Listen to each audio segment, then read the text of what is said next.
Meu nome é Matheus, eu vim apresentar para vocês uma proposta didática sobre o ensino de eletricidade com abordagem investigativa, tá? É o nome do artigo que o professor disponibilizou no SIGA.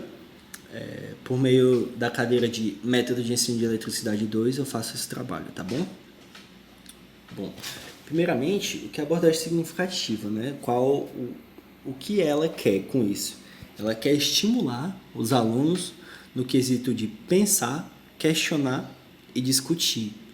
Como que ela vai estimular esses alunos a fazer isso? Através de situações problemas ou situações enigmáticas, tá? E aqui a gente tem uma introdução, tá? E os professores de física, o método foi feito para que os professores de física eles possam se basear e introduzir o método investigativo no cotidiano das aulas, tá bom? Sempre foi discutido e estudado pelos pesquisadores no ensino de física, no ensino médio, que era necessária uma renovação, porque os alunos e até mesmo os professores consideravam a física uma disciplina complicada, tá? Difícil. E aí a gente tem dois autores aqui, o Bezerra e o Moreira, né? Eles são citados trazendo algumas constatações. O primeiro, que é o Bezerra, ele diz que houve uma evolução no ensino-aprendizagem que busca, né, no caso, aproximar o dia a dia do aluno com os conceitos. Assim, os alunos conseguiriam assimilar e, e ver a física no cotidiano deles, tá? Também ele observa que é uma renovação nos livros didáticos e que cada vez mais apresentavam maneiras de aplicar a física no dia a dia. E o segundo, a gente tem o Moreira. Ele fala pra gente, ele nos afirma que as atividades experimentais eles não são devidamente exploradas nas escolas, onde prevalece o uso do livro, né? Mas por que isso acontece? Por causa da infraestrutura das escolas públicas que se mostram insuficientes para ter um bom laboratório, tá bom? Eu acredito que essas duas teorias elas se complementem, porque devido à ausência dos laboratórios, se faz necessário de métodos que consigam driblar essas dificuldades. Então, os livros mais didáticos e próximos cotidianos dos alunos, acredito que sirvam como auxiliares para esse problema, tá bom? O artigo ele consta alguns dados de 2011 que nos dizem que apenas 0,6% das escolas no país eles apresentam uma infraestrutura em que consta um laboratório didático. Tá? Eu tomei a liberdade de consultar alguns dados do censo mais atual e antes da pandemia a gente tem o censo de 2018. De acordo com o INEP e o censo escolar de 2018, o número de escolas que possuem laboratório em todo o território nacional é de 44,1% das escolas. O que sinaliza que nesse período de 7 anos, mais ou menos, os laboratórios ficaram mais acessíveis, porém ainda assim é um gráfico um tanto quanto satisfatório, tá? Porque ele alcança menos da metade das instituições do país inteiro. Um país grande e populoso, né, no caso.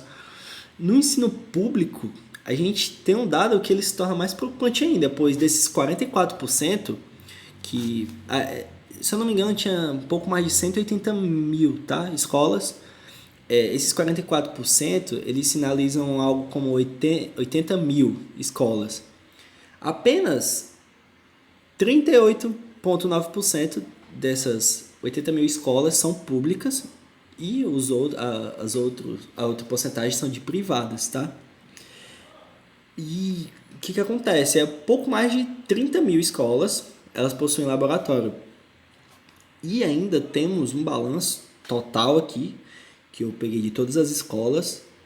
17% de escolas públicas, 27% de privadas possuem laboratório. Mais da metade das escolas do Brasil não possuem laboratório. E isso é uma coisa que a gente caminhou um pouco, porém ainda não acredito que seja o suficiente para que consigamos aplicar um bom ensino de ciências no quesito nacional, né? No âmbito nacional. Bom, seguindo aqui, trouxe um pouco de contexto histórico. A partir ali da metade do século XIX, né, a política educacional dos Estados Unidos, ela tem uma predominância, assim, da base abordagem investigativa, é muito influenciada pelo pensamento de John Dewey. Ele é um filósofo e pedagogo, tá? Ele falava muito sobre educação moderna e sobre a associação dos valores sociais com o ensino de ciências, porque havia meio uma divisão, sabe? Não se tratava de assuntos ambientais, sociais e políticos numa aula de ciências. O que isso teria a ver com física, né? No caso, com biologia, química.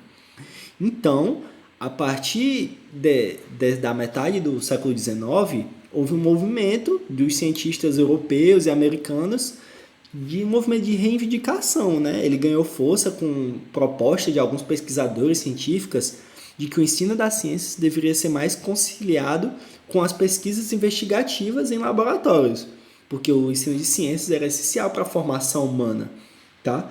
E aí a gente teria uma base investigativa para moldar o nosso modelo, né? Baseada na descoberta, na verificação e na investigação. A descoberta aconteceria para os alunos explorarem, né, o mundo natural, os problemas que haveriam, a verificação para confirmar os princípios científicos através dos laboratórios e a investigação. Os alunos deveriam descobrir alguma coisa e provar ela com soluções para aquelas questões. Tudo isso utilizando o método científico, tá? No século XX, no início do século XX, o ensino era dividido entre aulas tradicionais e investigativas e ele começa a ter como base valores sociais, pois os pesquisadores e alguns líderes industriais eles se posicionaram contra o ensino investigativo com esses valores, né? Pois eles afirmavam que o ensino de ciências ele tinha perdido o rigor acadêmico, adicionando essas problemáticas ambientais e sociais. E isso só se agravou quando iniciou a Guerra Fria, né, no caso, e com o início da corrida espacial, que foi lançado o satélite soviético, o Sputnik, houve a suspensão das atividades investigativas, tudo isso voltando para o rigor clássico, que ele priorizava a matemática e a gramática, né? Aquele currículo básico das escolas, aquele engessado mesmo. E na década de 70, com o aumento da poluição industrial, o ensino investigativo volta a ter valores sociais e preocupações ambientais. E no Brasil só conseguimos encontrar parâmetros curriculares com abordagem investigativa a partir de 1997 e ainda assim até hoje não é muito bem estabelecido, tá? no nosso país. E aqui a gente tem algumas concepções para o ensino investigativo. Quais são essas concepções? O foco no experimento. O experimento ele vai ter a função de despertar a curiosidade do aluno e aumentar o envolvimento dele para que ele participe mais da aula, né? Não participe nem da aula, participe do conhecimento, da construção do conhecimento. E para isso existem algumas formas, várias formas para a realização desse experimento, né? Consideram-se que a ciência surgiu da dúvida e de questionamentos. Nada mais justo que o ensino da ciência seja semelhante a ela mesma, tá? Então, para que a partir desses questionamentos a aula iniciará um ciclo investigativo, tá? A gente tem um ciclo investigativo e ele começa com a situação problema aberta e confusa, né?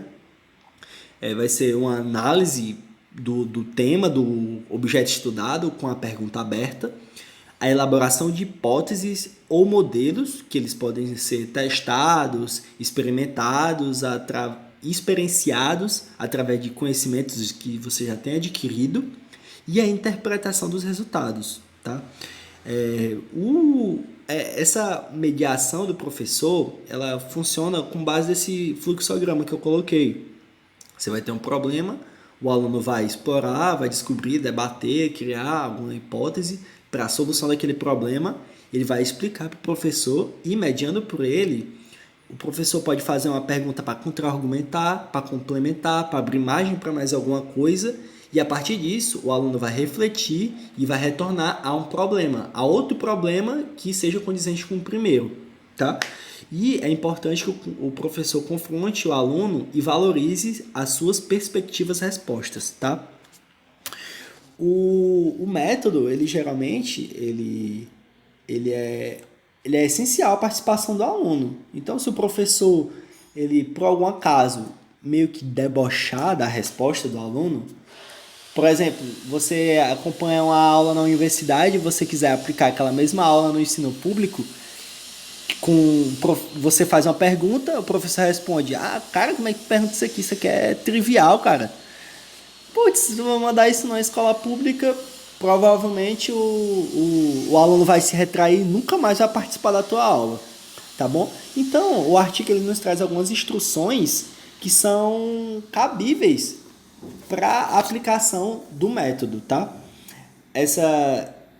A primeira é incentivar os alunos a formular hipóteses, auxiliar na elaboração das hipóteses e dos experimentos para testá-las, possibilitar a comprovação experimental das hipóteses, colaborar nas discussões, evitando que os alunos se desviem demais do objetivo e propor atividades em que o aluno perceba claramente o que e por que ele vai fazer aquilo e as relações com o que já foi feito, tá? O que geralmente impede os professores de aplicar o método é a falta de conhecimento do método, tá? Para criar uma situação, problema inicial que seja intrigante para os alunos, com o objetivo de fazer eles debaterem em si mesmo, é necessário a situação problema. E aqui eu dei alguns exemplos de problemas iniciais que poderiam surgir. Na mecânica, o que é a força, na termodinâmica, o que é calor, na óptica, o que é luz e na eletricidade, o que é corrente, que são dúvidas que são quase como se fosse um axioma, né? A força é a força, o calor é calor, né? Na mente dos alunos que não tem um conhecimento bem definido disso. E tudo isso tem a motivação de confrontar o aluno com a realidade dos fatos, a razão dos conceitos, os princípios e as leis. E o objetivo disso é dirigir o aluno a uma reflexão acerca de suas próprias conclusões e interpretações do fenômeno. Ou seja, quando eu faço aqui uma pergunta para o aluno, o que é força? O aluno muitas vezes não sabe o que é força, porque ele não enxerga a força. Tá? Ele sabe a consequência da força. Para isso, a gente vai ter alguns auxiliares, a gente vai ter algumas demonstrações, experiências ilustrativas, experiência de baixo custo, que vai ser a ponte entre a teoria e a realidade e a teoria explicativa. Tá?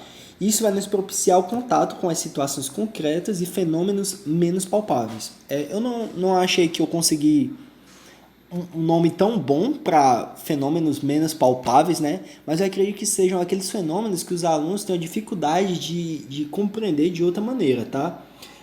Fenômenos dados por abstração. Como eu estava falando aqui nos problemas iniciais, o que é a força, o que é calor, o aluno não vê o fenômeno em si. Ele vê a consequência daquele fenômeno. A consequência da força é o movimento. Coloquei força aqui, então vai movimentar. Se eu colocar uma força aqui, vai equilibrar. O calor, provavelmente ele vai enxergar uma dilatação, um aumento de temperatura, e aquilo ele vai compreender que é devido ao calor, mas o calor de fato ele não compreende o que é. A luz, ele sabe o que é a luz, mas não sabe muito bem o que é a luz. A luz é a luz. Eu já ouvi alguns alunos falarem, o que é a luz? A luz é a luz, né, mano? É energia, né? Então, é uma confusão de conceitos que os alunos têm, que esse método, essa abordagem investigativa, vai ajudar o aluno a construir o seu próprio conhecimento, tá? Então, o artigo aqui, né, eles nos oferece pelo menos uns 5 modelos de abordagem significativa. Mas os autores, eles compartilham da mesma concepção, tá? Uma aula investigativa ela é necessária, uma questão-problema para se iniciar o ciclo investigativo. Ela pode ser iniciada pelo aluno ou pelo professor, mas o essencial é que a turma se interesse por esse problema, pois é ela que vai vai investigar a motivação para isso acontecer, tá bom? Então, a gente tem algumas atividades que conseguem ser trabalhadas perante isso, que é as demonstrações investigativas, laboratório aberto e os problemas abertos, tá? Para isso, a gente tem uma sequência didática dada por Gil, Pérez e Castro, que são alguns autores citados no artigo, tá? A sequência didática consiste em quê? Você vai escolher um objeto de estudo, você vai construir modelos e hipóteses, realizar as atividades, interpretar os resultados e recapitular e fazer uma síntese da aula, tá bom? A gente tem um plano de aula, a proposta de aula é uma duração de 50 minutos, o conteúdo, fontes de voltagem, geradores e resistência elétrica, e compreender o funcionamento de uma lâmpada incandescente por meio de uma demonstração investigativa vai ser o objetivo da aula, tá bom? Os materiais que vão precisar é baterias do tipo D associado em série, que vão servir como fonte, um grafite número 0.5, que vai definir a resistência elétrica, e dessa forma, quando o circuito for fechado, né, no caso, vai provocar o aquecimento do grafite. Como vai ter uma sobrecarga de elétrons, vai gerar calor, o efeito Joule, né? A alta temperatura vai irradiar a luz visível, tal como um filamento de uma lâmpada incandescente. Tá? Aqui a gente tem um exemplo. A gente vai ter aí, como formato de uma lâmpada incandescente, o grafite no meio como condutor e funcionando como uma resistência. E após você ativar, ligar a fonte, né? Nós vamos ter o fenômeno da irradiação da emissão de luz, né? Desse grafite. E aí, algumas perguntas que podem surgir no início da aula, né? Como vocês sabem como funciona uma lâmpada incandescente? E aí o professor vai, escuta a resposta dos alunos, não fala nada específico, definições, não fala nada sobre isso, e ele apresenta o experimento. A lâmpada incandescente é isso que você falou, beleza, vamos ver aqui o experimento. E aí, depois do experimento, você pode fazer essas outras perguntas, mas é mais ideal que os alunos perguntem, sabe? Eles vão perguntar, professor, por que brilha? Por que só corre? Sabe? Essas questões de indagação, após o experimento, seria mais ideal que os alunos fizessem. Mas se a turma não se apresentar disposta a fazer as perguntas, o professor pode fazer essas perguntas, tá bom? E aí, com as respostas dos alunos e indagações, o professor compreende as ideias e os significados para que ele consiga construir um quebra-cabeça com essas ideias subjacentes, que são concepções espontâneas ou alternativas, né? E aí, após isso, você pode fazer novas perguntas ou afirmações que conduzam a discussão em torno desse tema. O professor pode realizar, após as perguntas, modificações nos experimentos. Ele pode diminuir ou aumentar o comprimento dos fios, colocar mais pilhas, diminuir as pilhas, colocar, por exemplo, um grafite 0.5, colocar um 2.0 para ver, será que vai acender? Diminuir, meu irmão, o que acontece que se eu diminuir esse grafite? Tá? Alguns desses pontos. E aí, após o experimento, pode surgir perguntas como: seria possível acender outro material? Se o grafite fosse mais grosso, ele acenderia? A quantidade de pilhas influencia? O tamanho dos fios influencia? E todas essas mudanças, essas perguntas serão solucionadas através da mudança e da repetição do experimento com essas mudanças feitas. Fiz o experimento uma vez normal, vou aumentar o tamanho desse fio aqui. Aí aquele aluno que tinha uma dúvida se os fios acenderiam, se o grafite acenderia com os fios maiores ou menores, já vai ter aquela dúvida sanada, porque ele está vendo o fenômeno acontecendo na frente dele e está entendendo aquilo. Tá? E na finalização, depois que os alunos já tiverem perguntado, já tiverem participado da aula, o professor vai, finaliza, faz um resumo teórico, dá uma definição, uma explicação da demonstração, ele valida algumas hipóteses e associa algumas indagações, algumas questões dos alunos com os conceitos formais da física. definição certinha, como está no livro, e vida que segue. E aqui a gente tem uma aplicação. Essa aplicação ela foi feita numa escola de ensino público do estado do Ceará, tá? Em Fortaleza. E aí, nessa época, o laboratório ele tinha uma baixa movimentação, uma frequência muito baixa de utilização do laboratório. No dia da aula, tinha 23 alunos, tá? Isso facilitou a organização preliminar da aula, porque é mais fácil, com menos pessoas, que os alunos consigam visualizar melhor o experimento, né? E uma quantidade maior de alunos possivelmente poderia atrapalhar por exemplo, ficar cochichando, um aluno muito alto senta na frente e um baixo não consegue ver direito. Então, o que acontece? Antes do experimento, o professor vai, pergunta como é que funciona a lâmpada incandescente. E aí você vai ter muitas respostas, só que o que houve? Nenhuma conceitualmente era correta. Então, o professor foi, apresentou o experimento e depois ele perguntou por que o grafite emitiu a luz. Sempre sem dar respostas definitivas, concretas, o professor vai para o passo seguinte e ele esperou que as novas demonstrações modificadas pudessem por si só responder às indagações. Ou seja, ele perguntou para o professor perguntou para os alunos por que, aqui no caso, né, por que o grafite emitiu luz? E aí os alunos responderam, por causa das pilhas, porque tem um grafite especial, porque tem um gás dentro do copo, por causa da eletricidade. E com essas perguntas, com essas respostas, os alunos foram para outras perguntas, como, professor, esse grafite é comum? É um grafite normal de lapiseira? As pilhas, elas são diferentes dos normais? Tem alguma coisa que a gente não conhece? Se colocar menos pilha, ainda vai funcionar? Se eu tirar o copo de cima, ainda vai acender? E isso demonstra que tá andando a aula. A abordagem tá funcionando, tá gerando efeito. E o professor vai para o passo seguinte, faz as modificações e aí a gente tem as respostas das indagações. O professor vai diminuir o número de pilhas, então não houve emissão de luz. Ele pega o grafite de 0,5 e coloca um 0,7, não houve emissão de luz. O copo de vidro foi retirado, houve emissão de luz. O tamanho de fios foi reduzido de 20 para 12 centímetros, houve emissão de luz.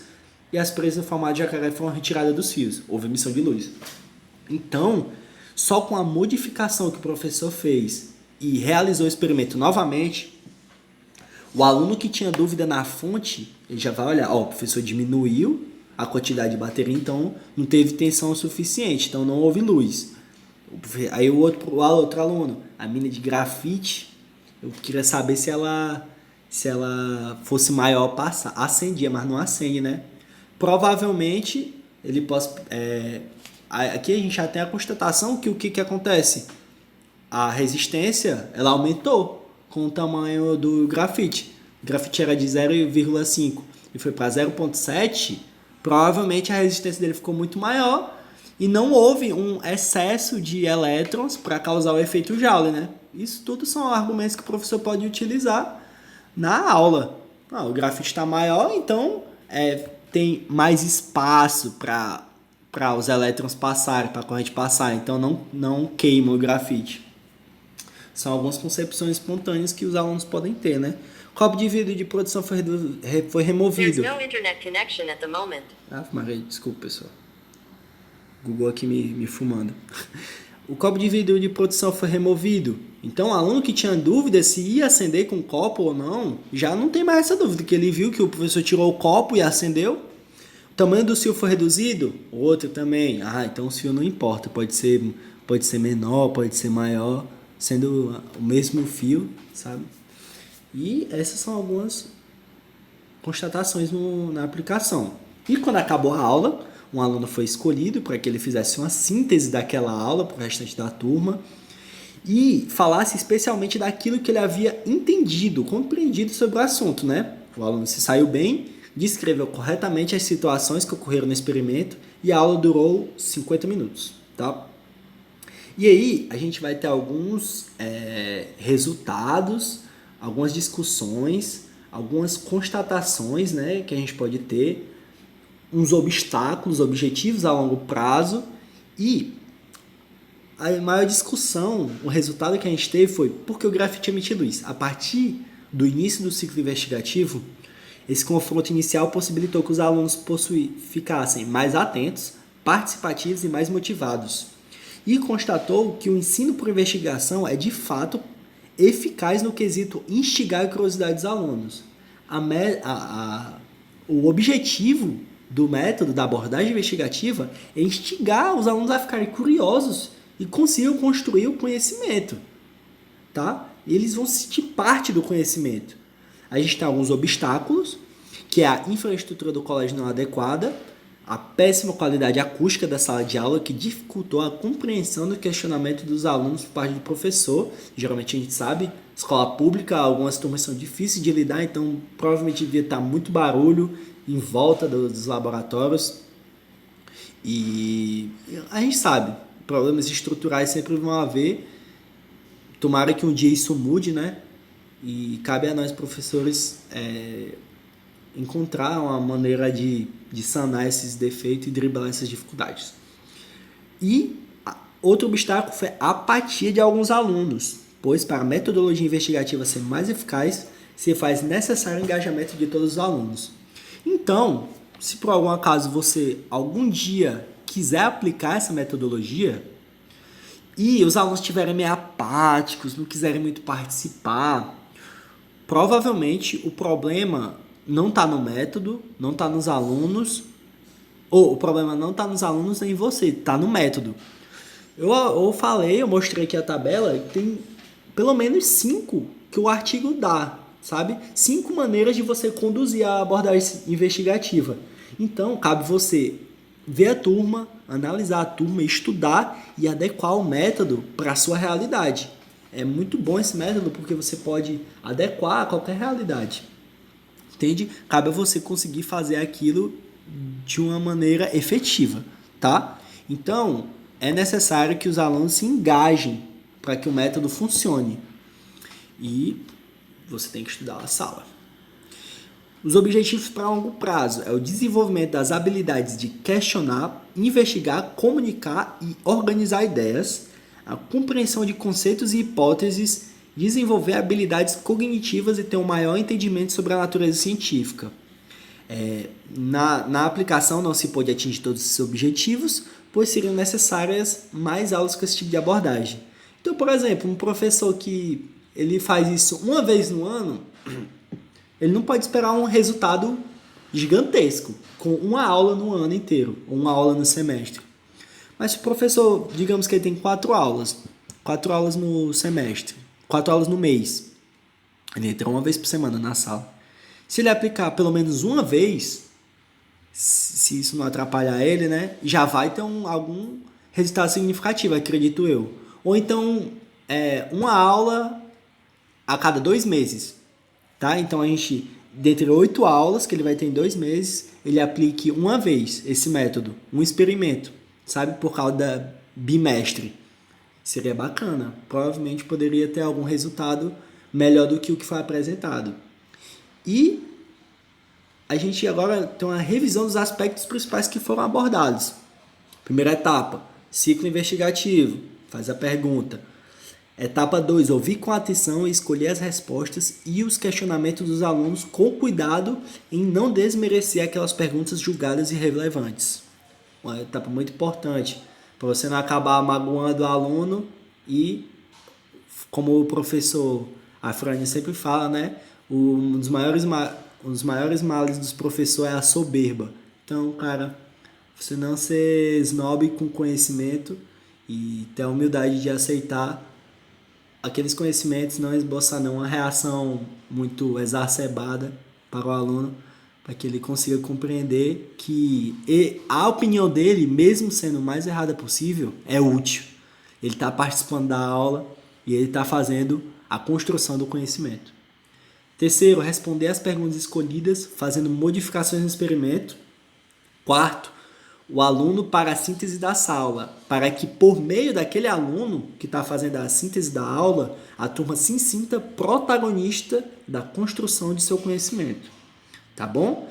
E aqui eu tenho a bibliografia, eu utilizei para fazer esse slide e esse breve seminário, essa aula, o texto que o professor passou, que ele postou no Siga, e os dados do censo escolar do INEP, né, o Instituto Nacional de Ensino e Pesquisa Escolar. E por último, gostaria de deixar uma última indagação, tá? Se vocês que estão assistindo, que estão acompanhando essa aula, acreditam que a abordagem investigativa é de fato efetiva, tá bom? Espero a participação de todos e uma ótima noite. Muito obrigado por assistir.